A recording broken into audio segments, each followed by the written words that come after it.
Good evening, Berlin, and welcome to the Science Slam of the Berlin Excellence Clusters.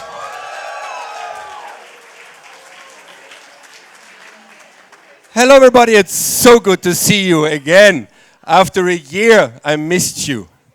Why are we here? Well, to celebrate science. This is the 6th day of the Berlin Science Week. Who here in the audience has already visited some other events of the Berlin Science Week? Yeah, that's the spirit. The rest of you, good luck, there are 4 days left. Yeah? So, uncountable number of events in Berlin celebrating science in different formats, and of course the slam is the best.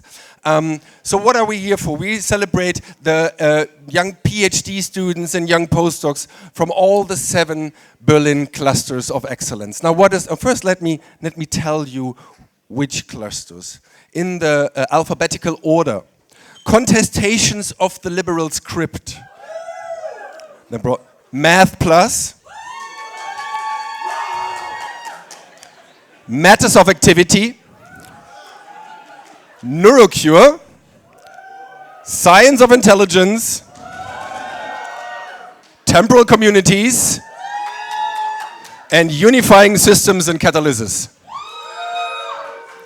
Now, who here in the audience has never heard the name Clusters of Excellence before? Okay. Okay, so let me introduce you to the concept. The idea basically is that researchers from different institutions and different universities, but from the same area, in this case Berlin-Brandenburg, share forces and raise funds together to fund their work. So, not all from the same university, but basically working on similar projects, from math to literature research. That's a cluster of excellence. Right? And 270 people in a rocker club celebrating them, that's a science slam. Now, who here in the audience has never been to a science slam before? Well, then I guess I have to introduce you to the concept. The slam is defined by 4 rules. There are people on stage who present their own research in an understandable way, entertainingly, and in less than 6 minutes. Okay? So that's where you come into play. Because the time rule is really crucial. For a simple reason, if you don't give a scientist a time limit, they just don't stop talking. And now in the first row, I need people who maybe have a time counting device or are able to count to 6 and want to have a beer. Yeah. What's your name? Jade. Big applause for Jay. Lessa, kannst du mir bitte mal ein Bier bringen? Ein Bier bitte. Okay. Jay, you have a very important job to do, right? This is meet the Zeitschwein.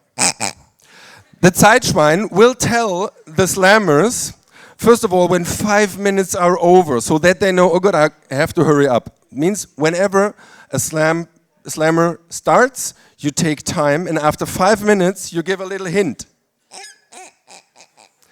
And then after 6 minutes, when time is over, you can be a bit more aggressive. Okay? Want to try if this works? Yeah? Awesome. Big applause for Jay.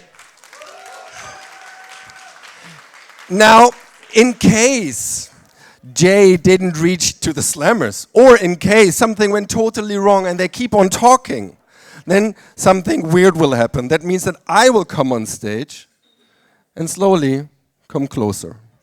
Until it gets really uncomfortable. Yeah? And if they still don't keep on talking after 7 minutes, we just cut off the volume. And then the slam has come to an end, no matter what. Okay? Yeah. We do this in 10 rounds, 10 slammers today. And after the end, you guys have another important job. All of you. You have to decide who's going to be the winner of today. Because there will be fabulous prizes. And we don't have so many, so we have to find out a winner. And there's a quite easy way for you to choose. Just be emotional, right? So we do this by clapping, and there is a quite simple 10-stage applause system. Now, applause level number 1 is really, we won't hear this, but this would be like, huh, what? So, how would a stage 1 applause sound like tonight? Yeah, that's terrible. Stop. We won't hear this anyway. Stage 5 applause is like, yeah, okay, yeah. What would a stage 5 applause sound like tonight? 6, 7, 8, 9. Okay, stop. You got it. Stage 10 is yay, is yippee, is eureka, and how would a stage 10 applause sound like tonight? Yeah!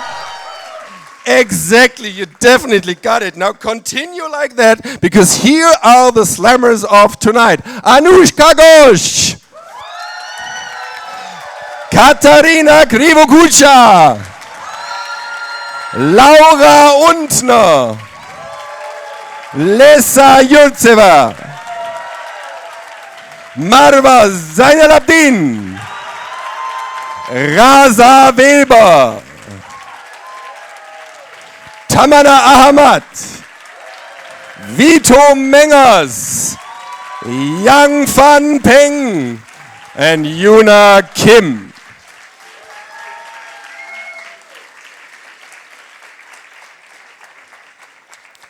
Okay, so we're all set, right? We can start. No, we can't, because we have to find out the order in which these guys will present. Now, please take one of these little Zettelchen. Das waren 2. And since I'm a well-prepared host, of course, I made them big enough so that all of the audience, even in the back row, can see them. Yeah.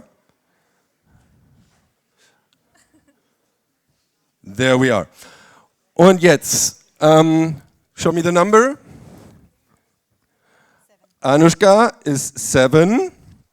Katharina, number 1. Laura is die 4. Lesa, number 8. Marwa, number 2. Raza, number 10. Tamana, number 3. Vito is 5. Young Fun is 6. And Yuna is number 9. Okay. Stand once, please, in the order of appearance. Now, who's number 1? Katharina, I guess? Yeah. Number 2? Where's number 2? Please, stand here. Number 3? Number 4? 5? 6? Where's 7? 8, 9, 10. So, remember that. That's the order of appearance. 1, 2, 3, 4, 5. After you, there will be a break. And then you have like 15, 20 minutes to empty the bar. Then we have the second round, and afterwards we're gonna choose the winner of today. Thank you, guys. All of you can disappear except for Katharina. Big applause for the slammers of tonight, please.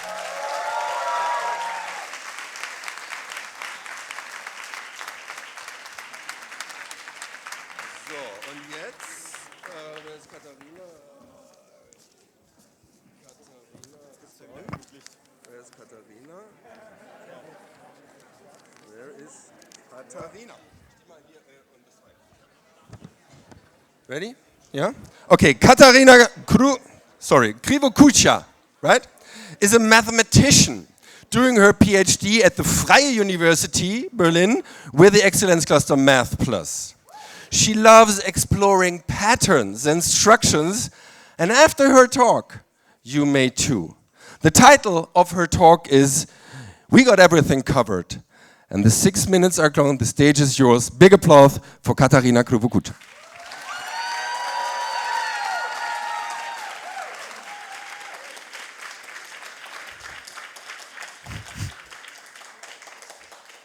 Hello. So I've been looking for an apartment in Berlin. And since that's really depressing, I'm thinking about how I decorate it.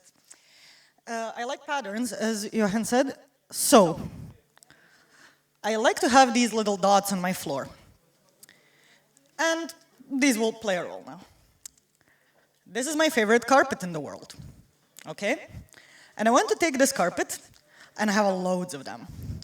I put one here, centered again in this dot. I put another one, and now brace yourselves. I put a shitload. Okay, great, I've covered my floor. But if my carpet had been a tiny bit smaller, we would have been in problem because now not all the floor is covered and the floor is lava. That's really illegal. So great, my favorite carpet was exactly the correct dimensions. We go back to my favorite carpet, not a smaller version. Okay, and now I notice that some of the things here are kind of too carpeted. Okay, like these orange triangles here, I've covered them kind of a lot of times, and I don't want that. I want to conserve my carpet. Carpet is expensive. So I take this little chunk, and I'm also myself bad at crafty things, so I only know how to make straight cuts. I see that I can make this straight cut to cut off this top. Boom, I cut it off. But whoo, this new version of my carpet still covers everything. So again, I've cut this off in every one of these carpets. Okay, but now I can also do the same with the lower chunk, chomp, and the other one, chomp. And I have a new little hexagonal carpet. Ooh. And it still covers everything. But as you can see, now nothing intersects any of the others. And these did not have to be carpets from the beginning. These could have been tiles, for all I know, because we don't need to cover things on top of each other like here. Okay. Phew. I have my carpet in my imaginary flat that I still don't have. Now, next problem, Wi-Fi. I want to do the same funky thing with the Wi-Fi. And again, I don't like boring shapes of Wi-Fi signal. So this is currently my favorite Wi-Fi router emission. This is how far away it goes. This is exactly the shape I want. And I want to do the same process all over again, as I did with the carpet. Make it as small as possible so it still covers everything, and then try to chop things off. Okay? And chop, chop, chop. Great. The thing is, this is already perfect. I chose my favorite Wi-Fi router as we cannot chop anything off. If I make these Wi-Fi routers in a grid, this will perfectly cover everything and I cannot chomp anything. But if I put two on top of each other, the same thing doesn't happen as with the carpets, because you see this red part here? They overlap. They overlap in such a weird way that whichever corner I try to chomp off, I will have a dead spot in my apartment, which is not what we want. So, as we can see with the carpets, we had a nice situation where whenever we want to do the game that I play, make something as small as possible, then chop, chop, chop. I always get a tile. In 3 dimensions, I already don't have to get something that could have been plastic or metal or whatever. It has to have a way of intersecting itself. But yeah, here I have some intersection. And sadly, in my apartment, I don't have anything 4-dimensional to show you. But in 4 dimensions, we're not even sure if these shapes need to be flat. These are very, very weird beasts that we don't fully understand, but can happen in our everyday life if we have funky Wi-Fi routers. So now I have my carpets, I have my Wi-Fi, I only need an apartment, so I go back to Wege gesucht. That's about it from me.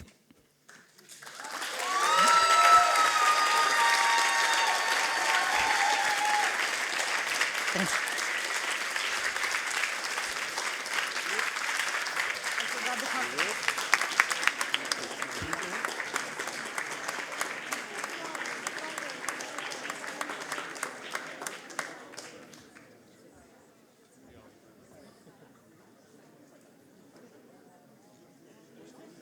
Schnipp, schnipp. Here. Okay, thank you, Katharina. Now, the next speaker of today is Marwa Zainal Abdin. She's also a mathematician, also a PhD student at the Freie University with Excellence Cluster Math Plus. Her passion is about running simulations and comparing them with mathematical theory. And here is why. That's the choreographer of nature. Big applause for Marwa Zainal Abdin.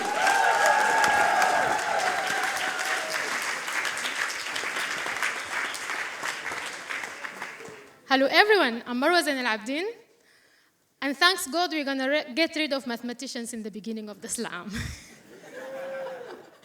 So I'm gonna tell you about the choreographer of nature. Who is he or she?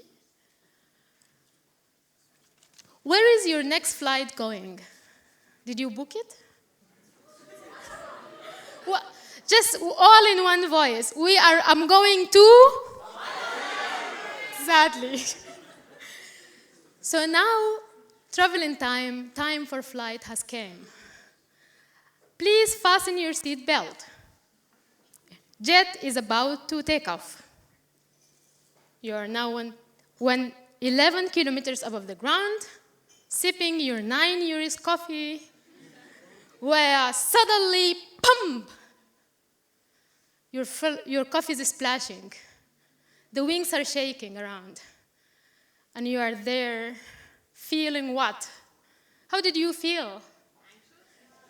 Did this happen to you before? Yeah. What actually is going on out there?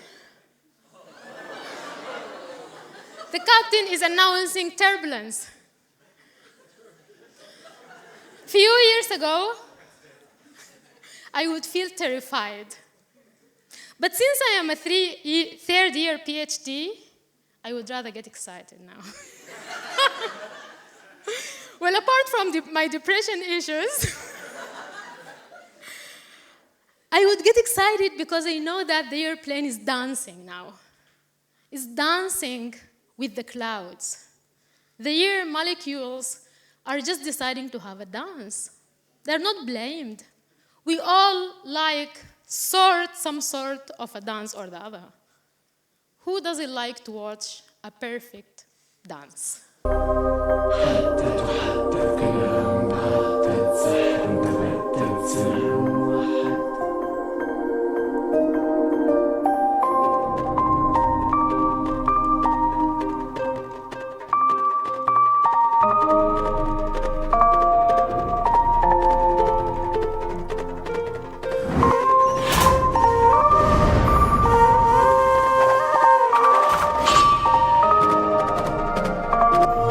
Well, apart from being mind-blowingly beautiful, which is not our interest here, you might have observed that every one of the dancers knows exactly when to move, how to move, and how fast.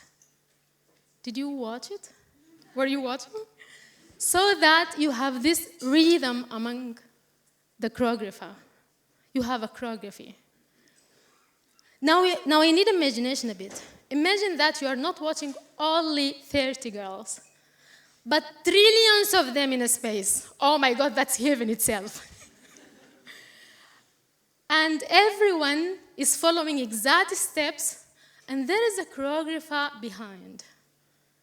So every girl is actually a molecule. And the choreography that you will be watching is a very natural phenomena.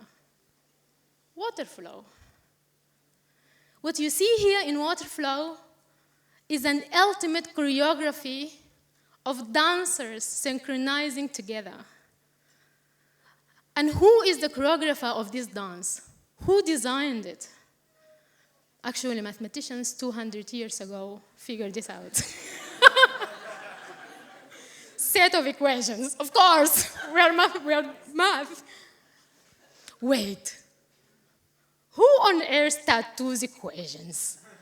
If not for a pathetic, absurd math PhD student. Well, I'm not gonna explain the equations for you, but they're called Navier stocks. And I don't want you to hear the guys. They are gone already 50 years ago. But if you are interested, you can come to the bar, and I'm going to show you my tattoo.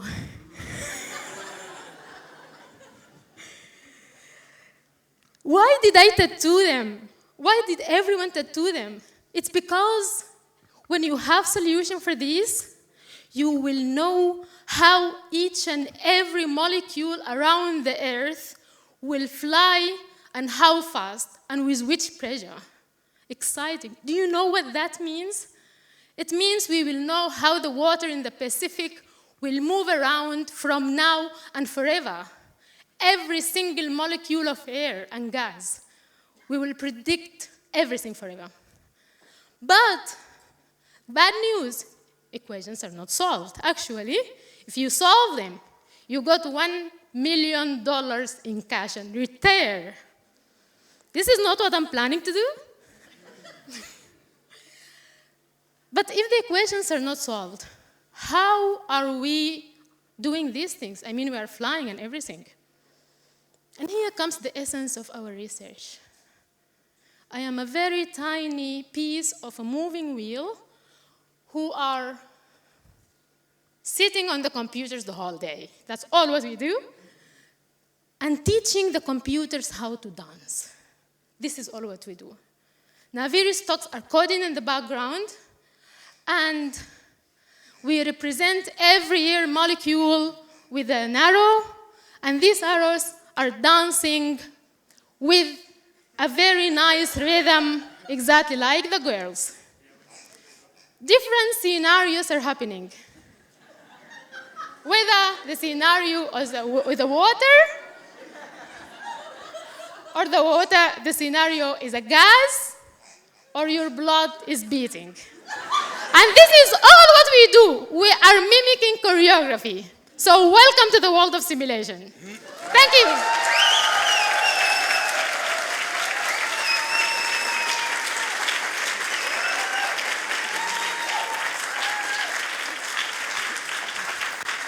So sorry. Thank you. Thank you, Marwa.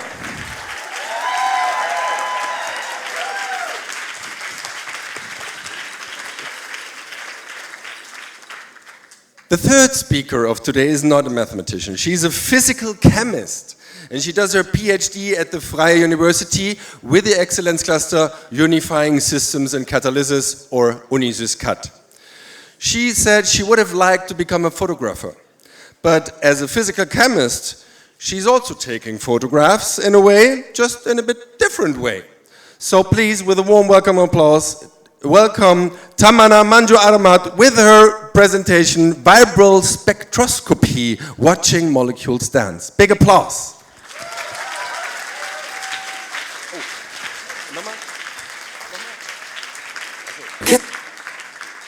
Cause we don't need permission to dance.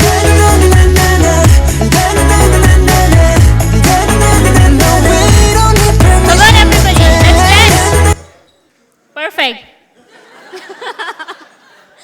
So, just now we talked about choreography of nature. Now, here, I'm going to talk about how to make molecule dance, and not alone, but with you guys. But I will come to that in a minute. First, ChatGPT. How many of you guys are using this tool? Impressive number. So, on one or other occasion, I think several of you have been using ChatGPT to get answers of your question. And like you guys, I also have got a lot of questions in my PhD life. Every day. I'm tired of it anyways. But unlike you guys, I cannot go on ChatGPT and type a big paragraph, hey ChatGPT, can you give me answers of so-and-so questions? It's a bit more complicated than ChatGPT could answer. But what should I do then? Quit my research? Actually, I don't have that option. So I have to come up with answers by doing a lot of experimentations. And for that, I need my own tools. And the tool which I have is vibrational spectroscopy. Ooh. But why specifically this technique? So I will tell you guys in a second, but before that, I want you guys to introduce you with this one. It's a metalloenzyme. Just before starting the slam, one of the slammer asked me, what are enzymes? So here you go, you have the answer. Suppose you want to travel from Berlin to Vienna. What could be the option? You can take a Deutsche Bahn. I see the answer. Too long. So we skip that. So there is an alternate option. You can take a plane. And within the span of 2 hours, you are in Vienna chilling. Woohoo! So exactly like that, these metalloenzymes, they make a reaction, a process very, very fast. And this guy here, it has got its name. We scientists, we call them hydrogenases, and they do the breaking of dihydrogen molecule. And this happens here, which has a cluster of different molecules. But why do we want to study it? Actually, this reaction, when it happens, when the dihydrogen molecule breaks, it releases a lot of energy, and we researchers, we have this crazy idea, or maybe stupid idea, I don't know, that these have a potential of solving future energy crisis, and that's why it's important to study this guy. But the problem is, this guy is very, very sensitive, and it can crash anytime, like sometimes planes crash. But I have got a backup in the form of my vibrational spectroscopy, because it prevents from this guy to crash, keep it intact so that I can do a lot of experimentations to get my answers. And this is how my techniques look like. It also has got its name called resonance Raman spectroscopy. Heavy, I'm sorry for that, skip the name. Just let's focus about the technique. So it has got different lasers, and these lasers illuminate the metalloenzyme to probe the vibrations. Well, by now you have heard this term vibration quite a lot, so now I reveal. Vibrations of molecule. Actually, right now we are here, we are surrounded by a lot of molecules. From the oxygen we are breathing to CO2 we exhale. All of these molecules are actually always in vibrating motions, and they have got their specific moves. Do you want to see it? Perfect, then I show you now. So it can do something like this.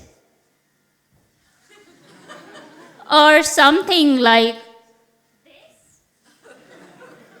Or like this. Cool. And now I will also show you how the molecules in the cluster are doing. Like this, you see? Or like this. And now, we will do a short experiment together. So all the women in the house, give me a cheer. Now all the men in the house, give me a cheer. So now I will bring a slide with a red color, yellow, no, blue, yes. This is correct. Blue color with some music, and I ask all the women in the house to show me their dance moves. You can also use the dance moves of the molecule. And then there comes a red slide, and I want all the men in the house to do the same. Are you ready? Perfect. 'Cause we don't need permission to Come on. dance. No, we don't need permission to dance. 'Cause we Come on. don't need permission to dance.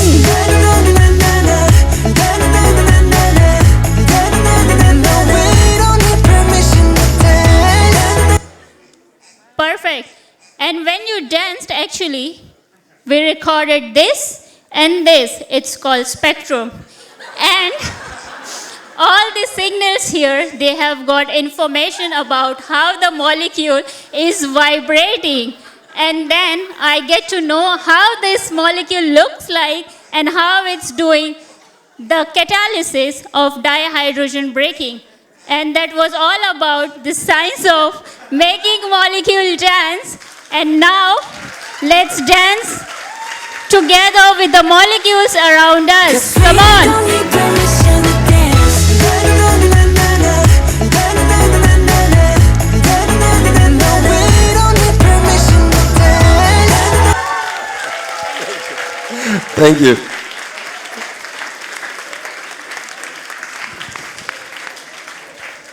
Yeah, come on, this is the slam of the clusters of excellence, so I think they can cope with some pressure, right? Anyway, we are already at stage number 4. No, slammer number 4, Laura Undner. She is a digital literary scholar and a literature mediator. Sorry, I have to read that. Currently doing her PhD at the Freie Universität with the cluster Temporal Communities. She just loves gossip, but only if it's a few hundred years old. So the title of her talk is The Ancient Greek Poet Who Broke My Computer. Big round of applause for Laura Undner.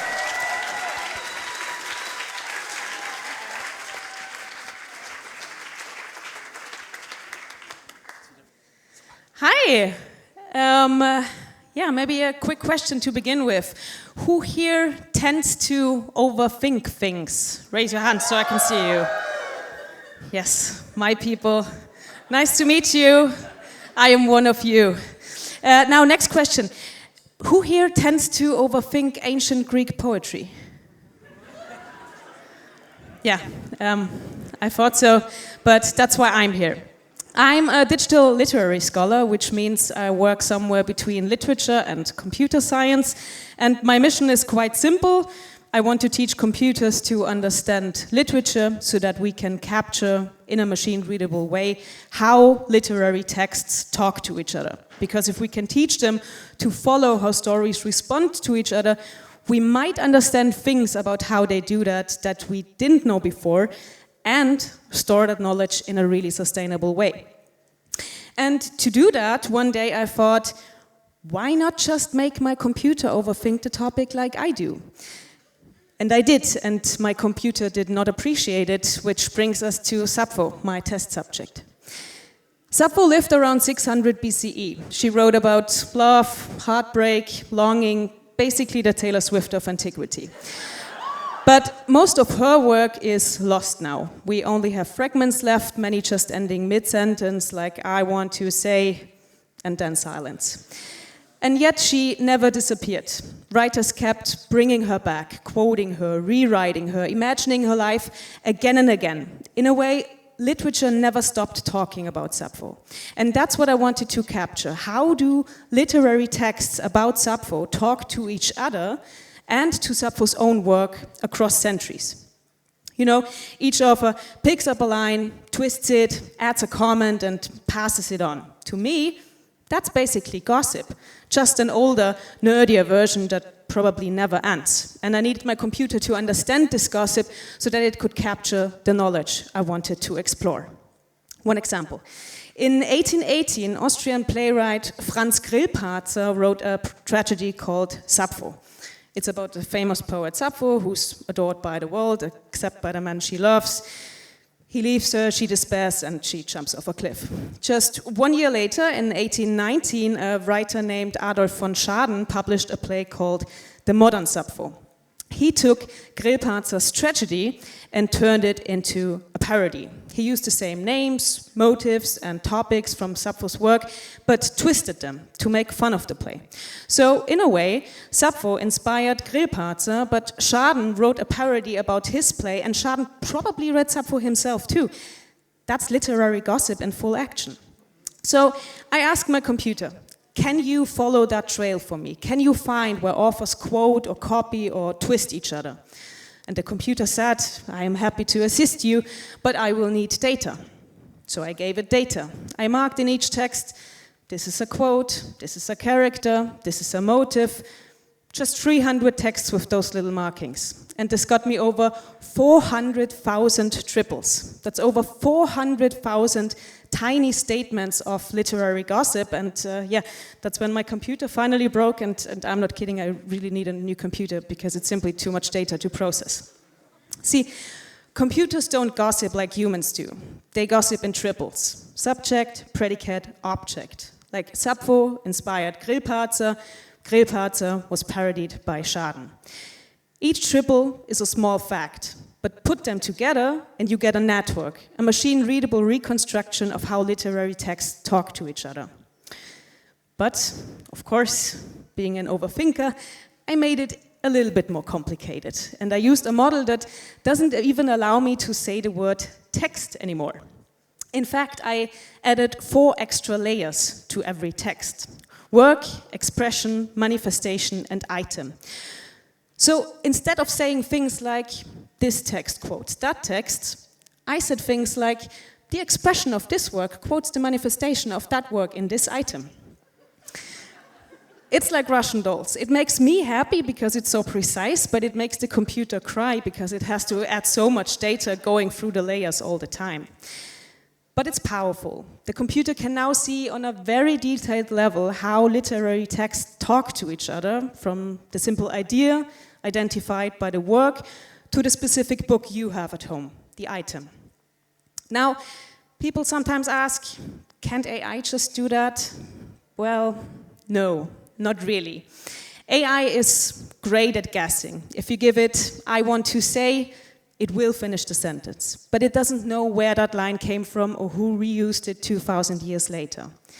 My approach, so-called semantic modeling, is different. It doesn't guess, but structures knowledge. It doesn't make things up. It only connects what's really there, so the result is a reliable, machine-readable history of literary gossip and a friendly reminder, don't overthink just by yourself. Let the computer do it with you.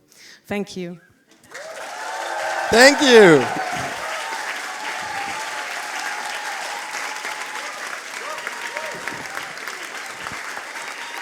Laura Untner.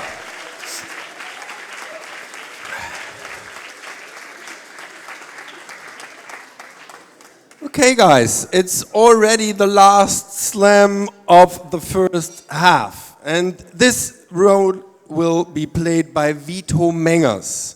He holds a master in computer engineering, and he's currently doing his PhD at Technical University with a cluster of Science of Intelligence. Working at the intersection of robotics, perception, and computational knowledge of intelligence, he asks himself, why is my robot still stupid? A big applause for Vito Mengers. Hi, thank you. I know it was an amazing performance coming down the stairs, and I know it's hard. Why do I know? Because I'm a roboticist, and we know doing things in the real world is hard. Because, you know, even the expensive robots, very expensive robot, they struggle, they're a bit stupid. I mean, look at him. And once things go bad, they go worse, and worse. It's pretty tough being a robot. And it's even tougher being a roboticist, because nowadays I'm getting asked, so when will AI make this disappear and robots good? Well, you know, fantasy worlds like the internet, AI got you covered. But will it really take over the physical world? I don't think so. If you're really afraid, just leave your door like slightly ajar, and I think the robot won't come to get you. It will fall down at the door. And this is really weird, right? Because we humans, we're crazy good at this stuff. Physical world, we got it covered. And it's not just us. This is a kakadu. And now we'll try to open like a very complicated physical lock because there's a cashier behind. And I mean, look at it. There's screws, there's like a wheel, there's a ledge. It's doing all of it. Like, it can do it. No robot can do that well. And it does it all with a fucking beak. We have very expensive robot hands, and they're not as good. So that's weird, right? Why is that? Well, you might say we are just not very good at our job. We're like actually bad at programming. And might be true, I don't know, all of us. Nah. But, I think there's an additional issue at least, which is that we don't really understand how we humans do it. For decades now, people have thought that we're doing something along the lines of first sense, like how is the world around us, then make a very complicated plan to achieve our objectives, every step down the stair, whatever, and then just execute it. Easy enough, right? Problem is, the world is kind of messy, and these plans usually don't work out. Or in the words of John Lennon, life is what happens when you're busy making other plans, because, the world is a mess. So what can we do instead? Well, I would like to suggest to just, instead of planning 100 steps ahead, just let's try to get the next one right. Just one. Essentially, react your way through problems. So let's see how that looks like when we do that on a robot. So meet my robot. This is my robot. It's a cute little arm. It has a hand up there, a camera below the hand. Actually has a very expensive force sensor in the wrist. These things are 10K just for one sensor. It's a bit crazy. And it doesn't know a lot about the world it is in. It just knows there are drawers. Drawers are supposed to be open. So it will try to open it. And otherwise, essentially, it will just react to how things change when it moves around the world. So if we now look at it moving, what we'll see is that it will try to figure out where the drawer is, essentially just by triangulating. All of this just reacting, one step at a time. 30 steps a second, but reacting. And then you can feel how the drawer feels like, open it. Yeah, thank you. But it gets better if you just react, because if you just react, actually, if there's weird stuff going on in the world, like me, oops, spoilers, no. But these videos aren't playing.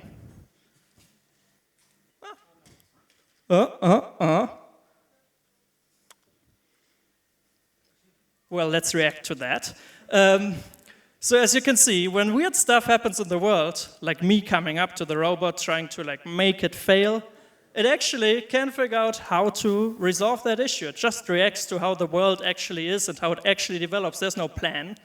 And in the end, you will manage and open the drawer.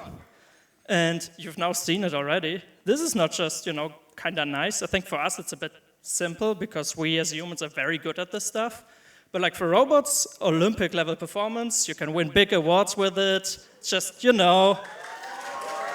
Thank you. An award for opening a drawers. My parents were also elated, just like you guys. But the question is really, what do we really learn from this? And we learn one thing from this, how to build better robots, not by planning, but by reacting better. But if we're really honest, we're also learning something maybe about how we do things. Because I think if all of you are honest too, we are not very good at doing stuff really according to plan. Stuff goes bad. You've seen humans do bad things. And really, the trick is just to know how to react to them. And I hope with this, I give you a lesson for your life. Maybe just plan less, react more. Thank you for your attention.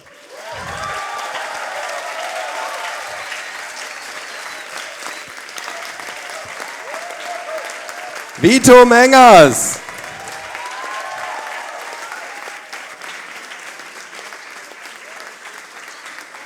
Thank you, guys. So this was the first round. I guess you have a bit to discuss, maybe a bit to drink. So that's what the bar is for. Meet in 15 minutes. Enjoy your pause. See you again soon.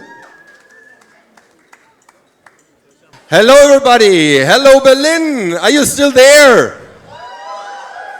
No, you're not there. Are you still there? That's the spirit. Okay, I kindly ask the people in the first row to stand up because there will be thousands of people coming in now and it might be a bit eng. Thank you. We heard 5 motivated young slammers in the first half. Now be surprised, there are 5 more up there who would like to share their enthusiasm about the most beautiful thing in the world with you, science. That's what we'll, exactly.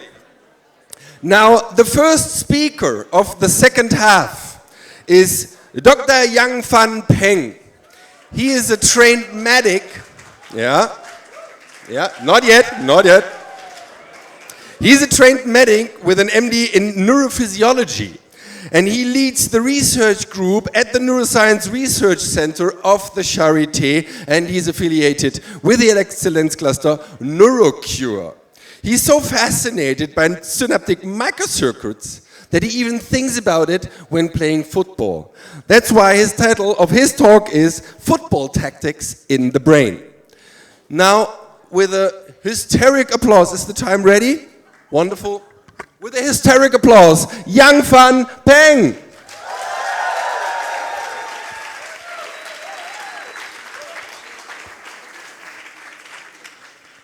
Hello everyone.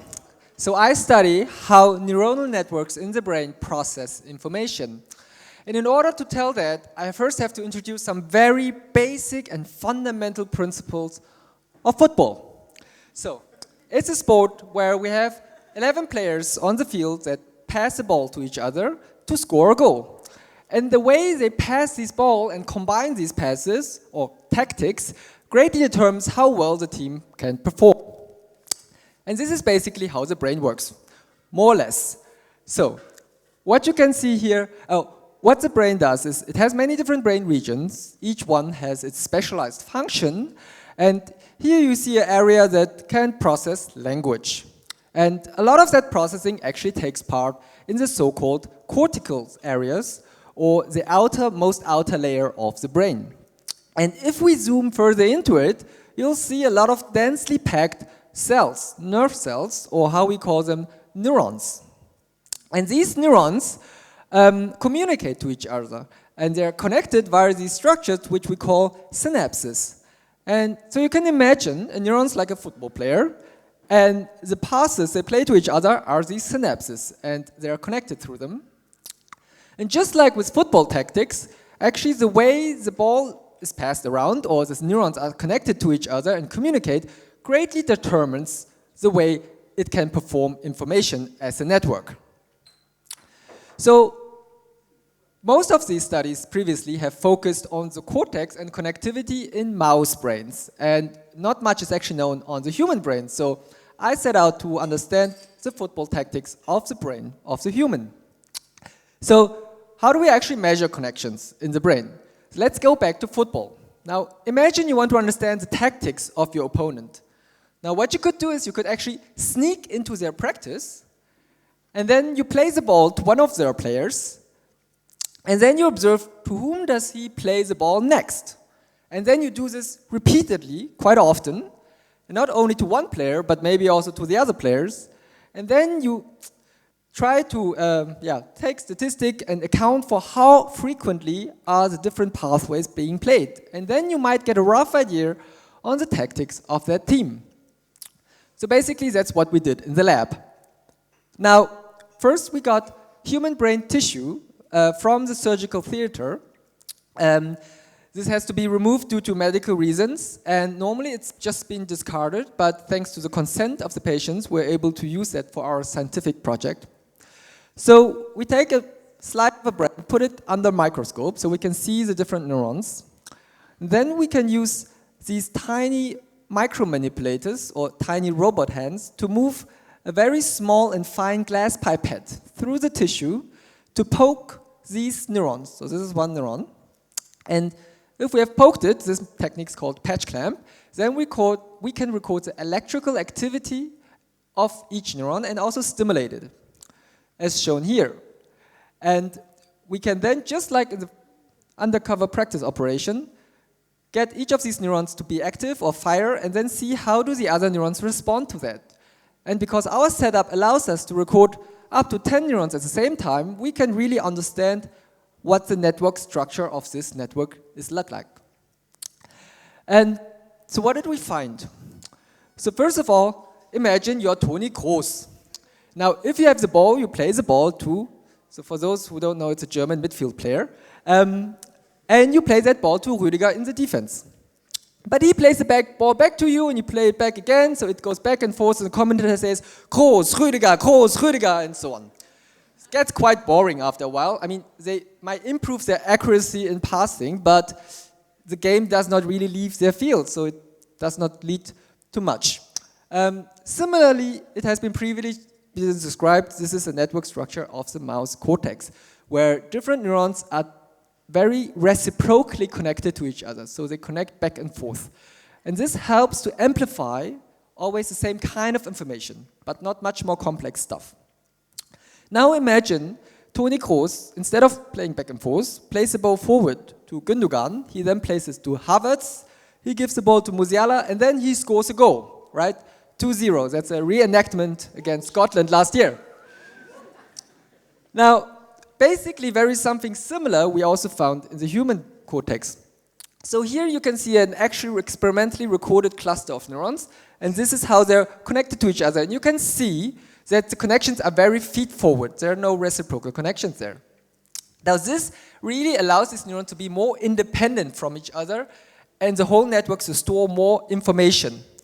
So to functionally test this hypothesis, we also simulated artificial neural networks, some that look more like a rodent brain, some that are randomly generated, and some that more are like these human data we just looked at.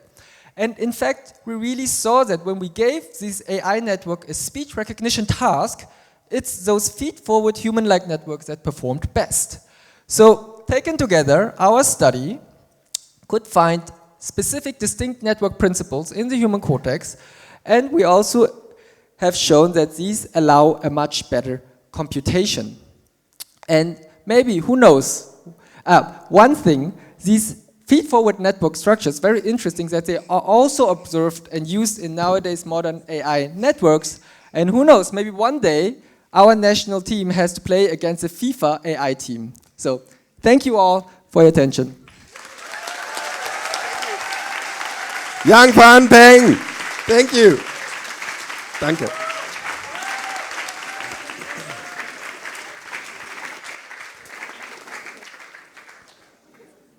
The seventh slammer of today is called Anushka Ghosh. She holds a master in biotechnology and is currently PhD student at the Humboldt University with a cluster unifying systems and catalysis. If you don't find her nose deep in some fantasy novels, she's busy in working, well, easy problems, reducing the CO2 in our atmosphere. The title of her talk is Who Let the Heems Out? Big applause for Anushka Ghosh.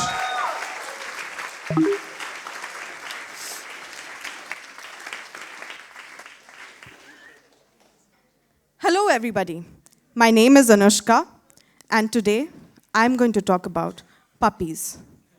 I wish. No. I'm going to talk about hemes and heme proteins. But before I get into the scientific nitty-gritties of it, I want to take you on a journey with me to the future.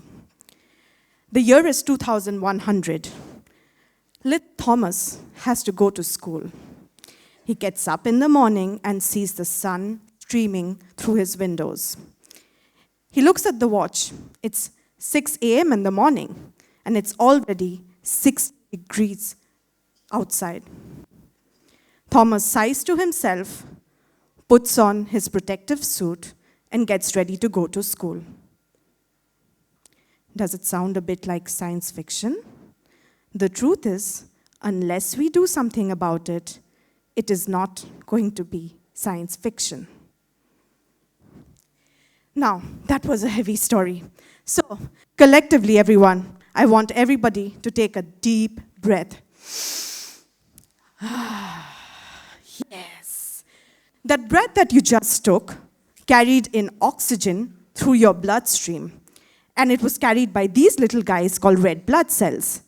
In particular, the heme protein inside your red blood cells called hemoglobin. You might have heard of it. The hemoglobin has this molecule called the heme molecule. It's absolutely fantastic. It has an iron in the center. For people who are anemic, this is the iron you guys are missing.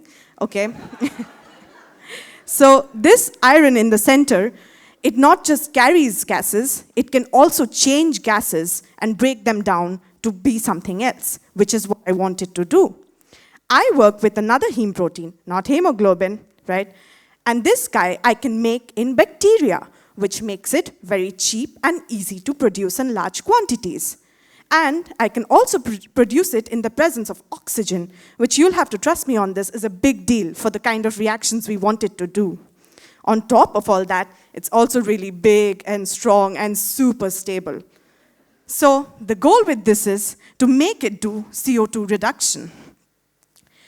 Now, before I explain how I really go about this, which of us have a rich grandma? Okay, not me. No one? Oh God, okay. Well,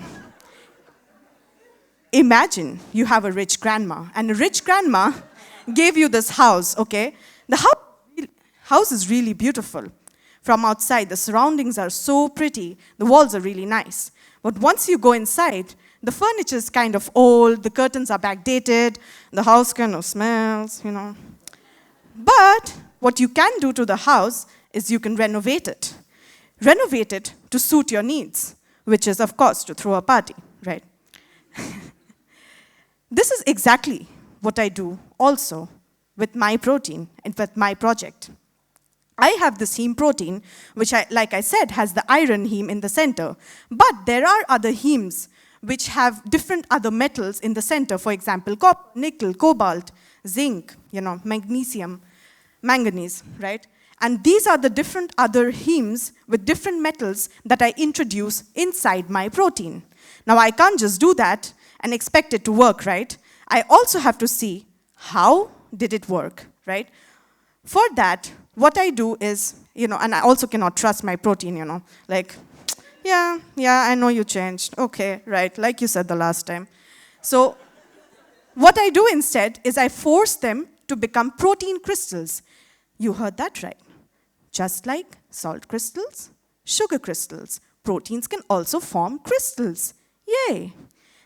And when they form crystals, I bombard them with X-ray, just X-ray, okay? And once I do that, what happens is I can get an image of the protein, which I can later study. Here's me, hard at work in the lab. What? No. Here is me, hard at work in the lab, okay? Trying to study this picture. Once I can understand how the changes have taken place, I can also focus on the reactions it is doing and try to understand what products it is changing the CO2 into. Because at the end of the day, the goal is to say goodbye to carbon dioxide.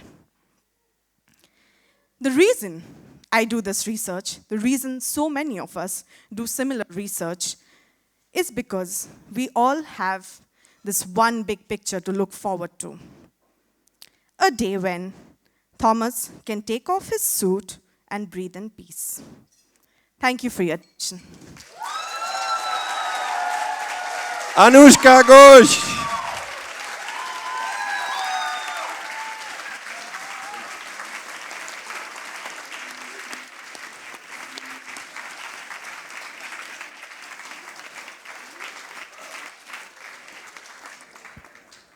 Okay, so for the next slammer, we have to prepare a little thing. Wait a second.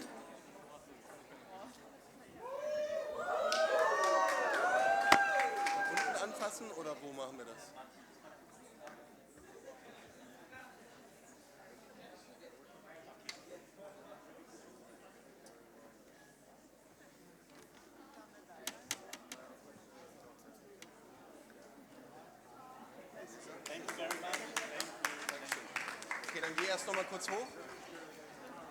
Okay, you haven't seen him. Nothing happened.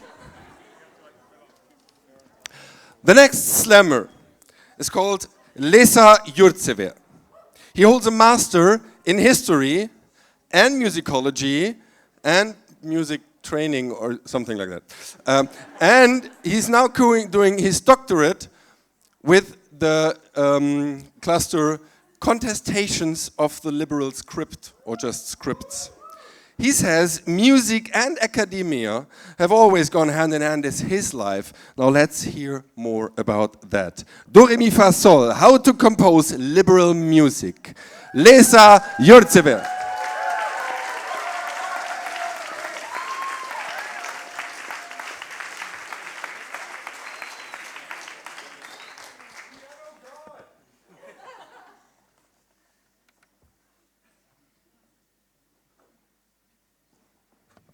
Don't start the timer.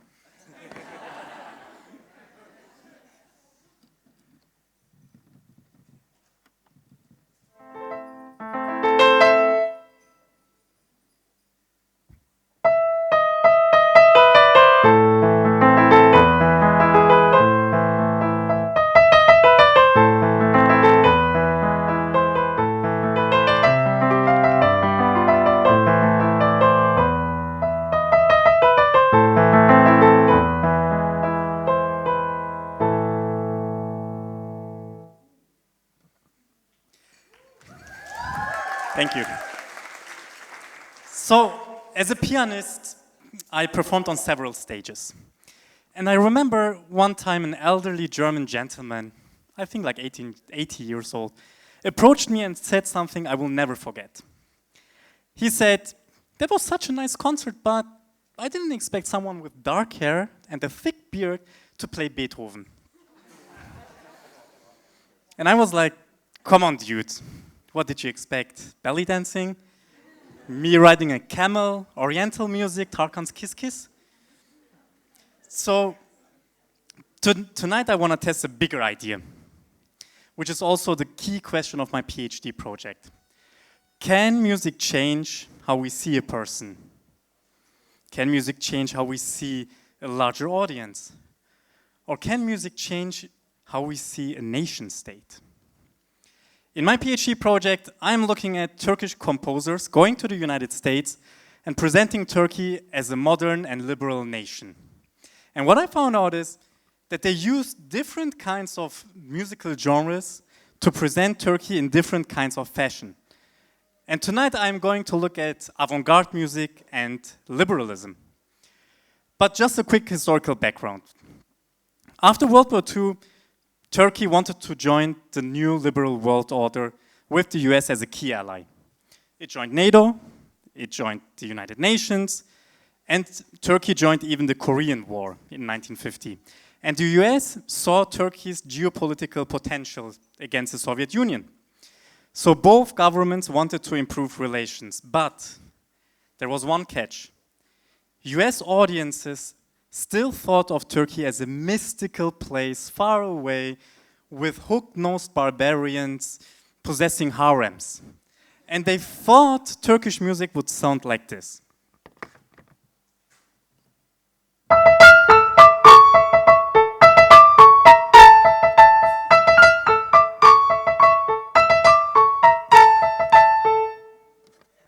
So, how do you challenge these kind of stereotypes to improve relations?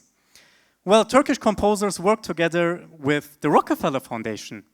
The Rockefeller Foundation invited Turkish composers to go to the United States and perform at several venues, such as the New York Public Library. And Turkish composers could present their newest musical art, avant-garde music.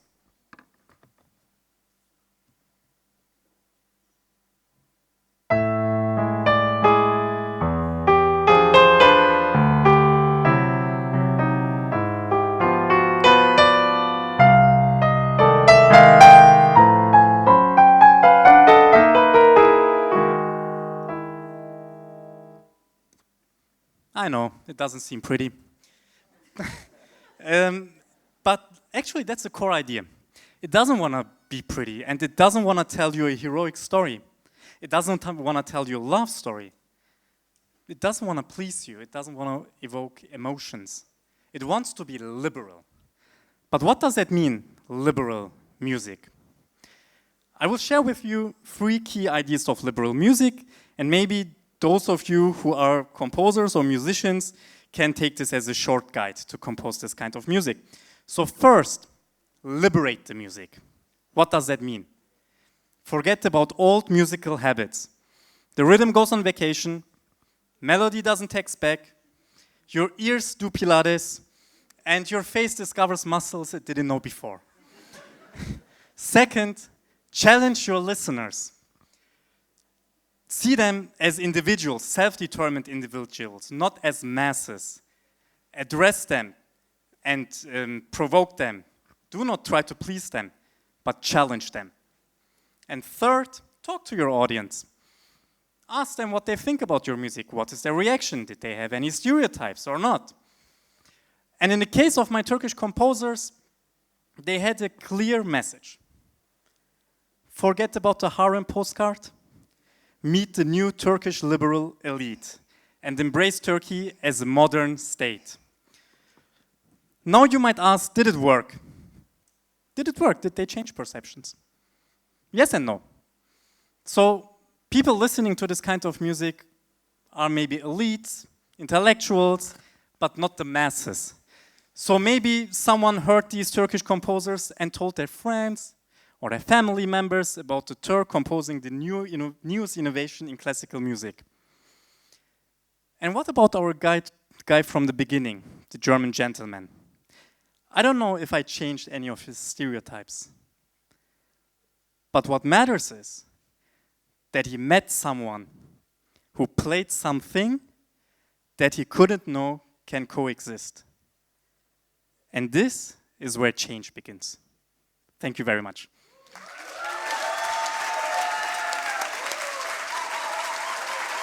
Lisa Yutseve.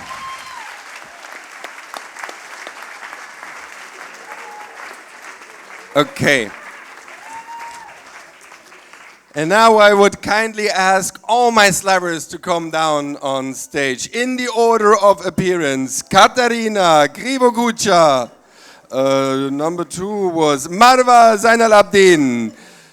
Tamana Ahmad, Laura Undner, Vito Mengers, Yang Van Peng, Anushka Ghosh, Lisa Yutsever, Jona Kim und Rasa Weber.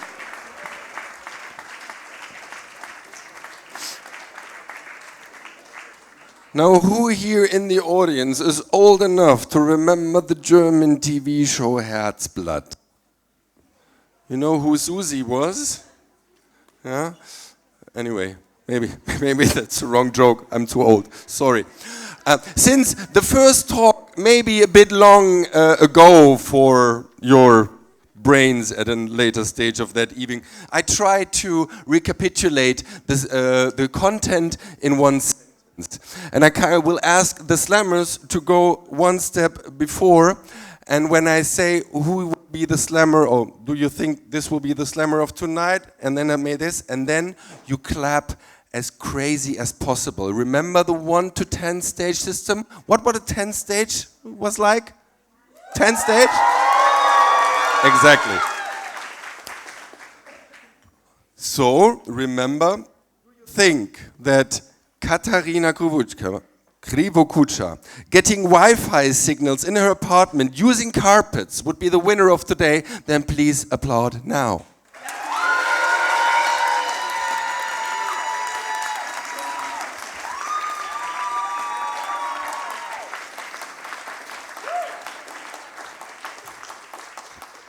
Thank you.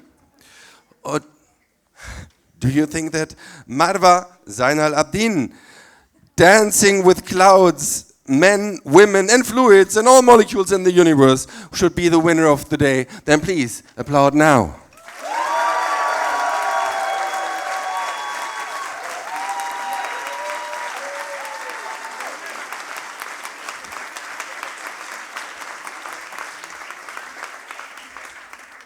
Thank you. Or Tamana Ahmad. She has the permission to dance with her metalloenzymes. Do you think she's going to be the winner of today? Then please applaud now.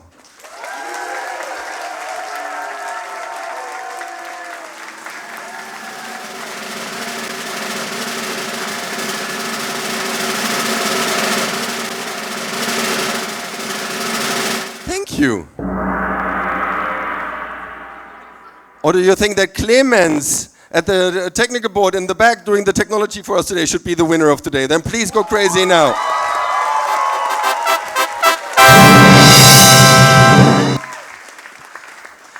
Laura Undner teaches her computer not to cringe on ancient Greek poetry. Do you think she should be the winner? Then applaud now.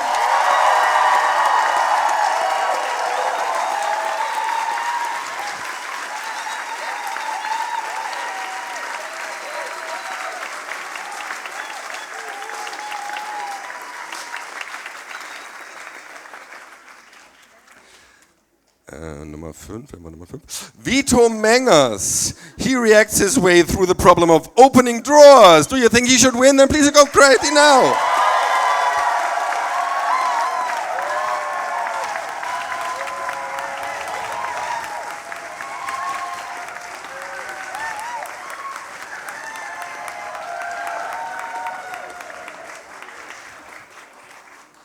This will be close. Yang Van Peng. He plays football with neurons reciprocally for computation. Please, when you think he should win, applaud now.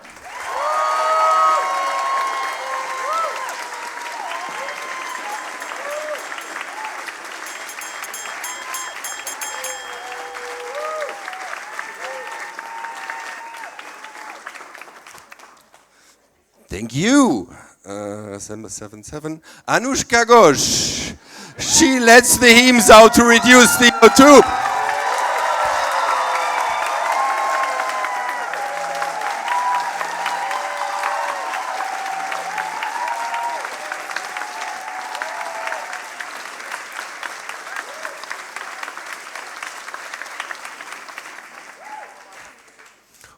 Or Lisa Yotzever plays the piano.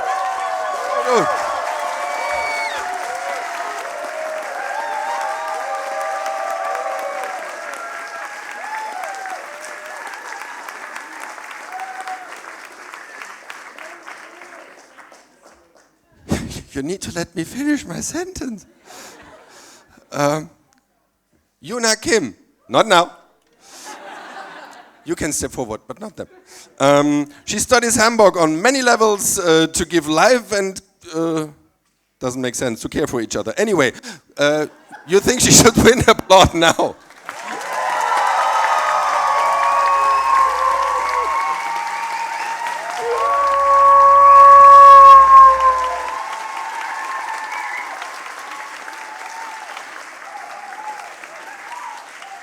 Or last but not least, where is she? Rasa Weber dives to let corals grow and restore coastal life. Please, now.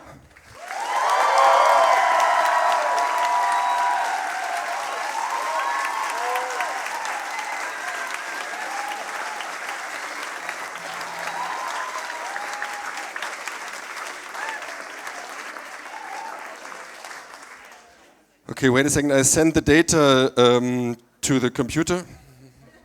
Yeah, we got a result and it's close. And I think it's not eindeutig. We have to go to make a Stechen. I see close result for Anushka, Lisa, Rasa. Yeah. And what we now do is that you guys have to decide on one. And yeah, sorry guys, you have to choose the winner of today. And I give you a time limit. Whenever my arm is lifted up, you go crazy, but only for these 2 seconds. And it's only on volume, okay?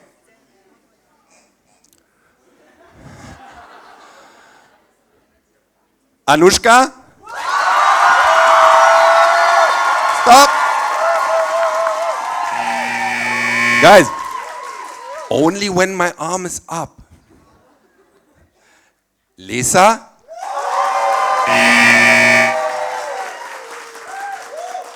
We really have to train this with the signals, but anyway. Or Rasa.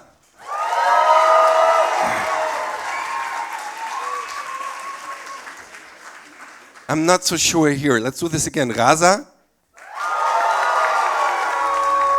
Lisa? Anushka? Anushka Ghosh is the slammer of the night! Congratulations!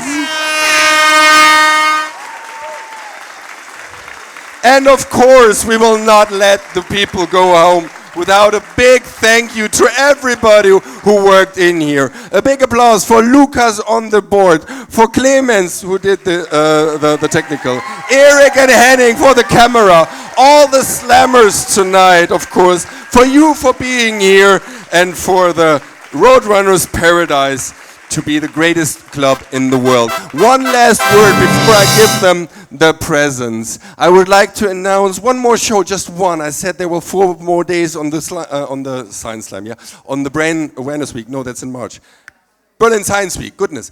On Monday, the last day of the Berlin Science Week, we all meet again in the Fahimi bar at Cottbusser Tor. Because then there will be also from the Clusters of Excellence a pub quiz. And then you can show what you learned. So see you again on Monday in the Fahimi bar. But now, let's give me the presents. Number 1, this is for you, Anushka. Number 2, number 2, thank you. Number 3, also that's, thank you very much. All of them will get vouchers because PhD students like to read. And that's why we send you all to the Dussmann to get a voucher.